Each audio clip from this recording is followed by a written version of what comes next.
And my sister said, it's got to be something there. And as I thought about it, Sister Ann, I said, you know, it is something there. It's not empty. You know what I mean? It's not empty. There's rice there, there's beans there, there's some neck bones there, there's that kind of stuff I don't eat, but they eat. So there and you laugh. Ate so much of that stuff when I was young, I don't eat it now. I call it slave food. I ain't eating no beans. People say, Pastor Bates, why you eat steak all the time when you go out? Because I didn't have it when I was young. I ain't eating no beans.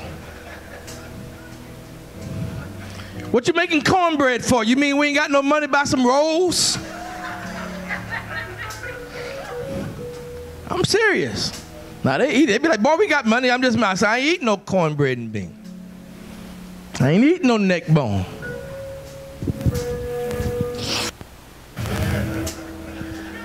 Only those that know what I was talking about understood that. Some people don't really get that. My wife now today talking about, that's good. No, it ain't. It's slave food. All right. We ain't talking about that. We ain't talking about that.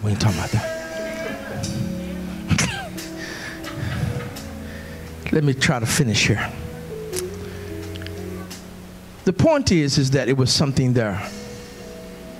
We went on out of town. It was there. Nobody starved. But there are times in people's lives when they literally are running out.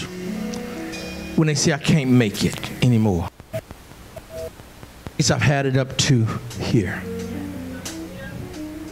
I'm about ready to walk out of this situation.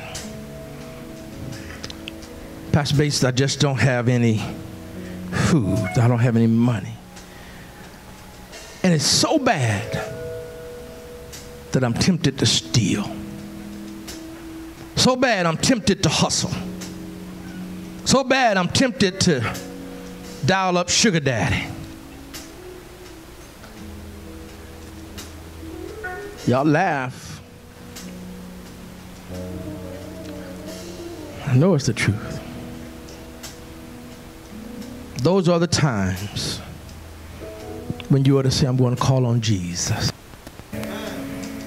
I'm going to call on Jesus. When you call on Jesus in those times, listen to me. It pushes Jesus. It pushes him. Because his answer was, don't you know it's not time yet? Don't you know it's not time yet?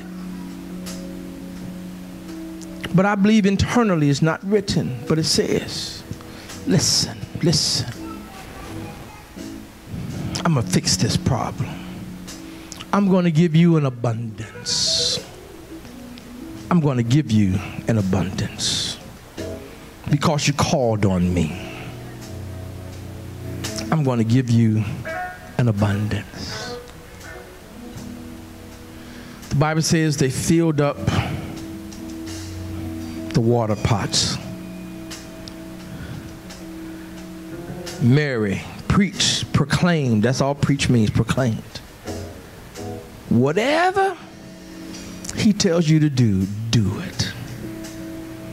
When you do that, he's going to bless you.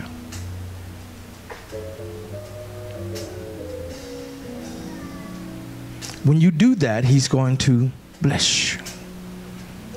Then they took the water, they took it to the governor, which was the leader of the feast. He drunk it. He said, y'all got it backwards, y'all got it twisted. Most people get the cheap wine at the end, but he saved the best for last. The Bible goes on there to say this though. Y'all stay with me. No, don't. Stay with me. Listen. The Bible say the governor didn't know. It says, but the servants knew. The servants knew. Those that were the least. Those that didn't have no high-paying jobs, high-powered jobs, those that were servants to other people, those that washed the feet, those that bowed to everybody. They was the ones, they were the ones that knew Jesus. Don't worry about your status of life. Don't worry about where you live. Don't worry about your background. Know that when it all runs out, you can call on Jesus. The very first miracle Jesus did, and John said, this was the beginning of the signs. This was the beginning of the signs that give you direction, that give you information. What did it give us? I'm closing out right here. If he said it was a sign, then what did it direct me to? What did it give me directions around? What did it tell me? If this is the beginning of signs, what information did it give me? It gave me the information that Jesus has come for the peasants. It gave me the information that he can do anything. And when he does it in abundance. Come on, come on. This had never been done before. What's the sign, Pastor? What's the sign, John? The sign is that Jesus can solve your problem. The sign is that if you call on him, he'll hear you. The sign is invite him in before you need him.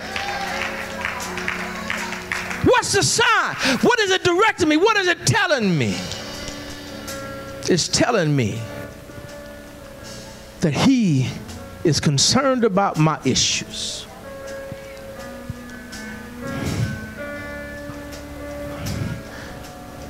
It's telling me that he's concerned about my embarrassment. Sometimes you have to come to church, and everybody that has been going to church all their life, they make things seem so simple. But other people, you just start coming to church, you just start trying to learn, you don't bit more know all the rules, you don't know a lot of this stuff. Chucky, I started going to church, didn't have a whole lot of suits. This was 35 years ago. So I was trying to go to church, didn't have any money. Had a brother-in-law, wanted to learn how to sew. So he told me he could make me some suits.